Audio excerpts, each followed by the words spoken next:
मिलकर काम करने से तरक्की होती है की कहानी। दुनिया में जो तरक्की हो रही है या देश में कोई तरक्की करता है तो उसे ज़रूर देखना चाहिए, चाहे घर की टीम हो या बाहरी लोगों की मिलकर बनाई हुई। जहाँ जहाँ अच्छे समूह बन गए वहाँ वहाँ तरक्की हो गई। ऐसा ही देखा गया है।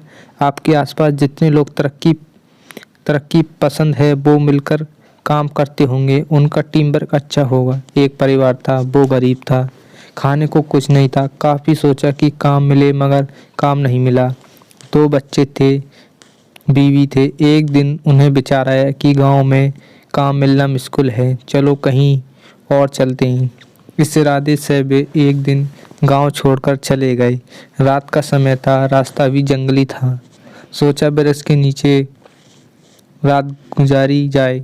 आदमी ने अपने एक लड़के को लकड़ी चुनने तथा दूसरे को पानी लाने के लिए भेज दिया तथा बीवी को चूल्हा बनाने के लिए कहा और उसने जगह साफ कर दी। चारों तरफ अपने काम कर लिए।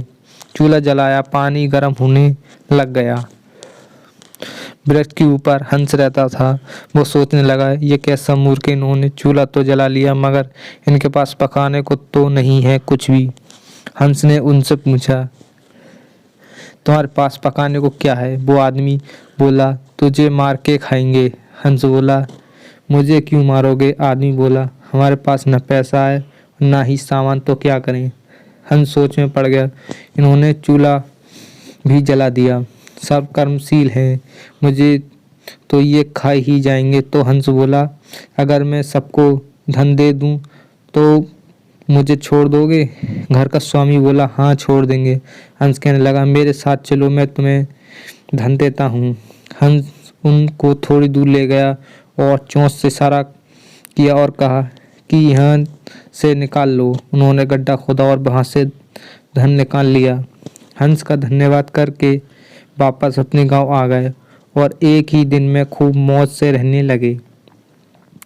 अब उनके घर में किसी चीज़ की कमी नहीं थी। पड़ोसी ने देखा कि इस परिवार के पास ऐसी कौन सी चीज़ आ गई जो इनके पास इतना कुछ आ गया।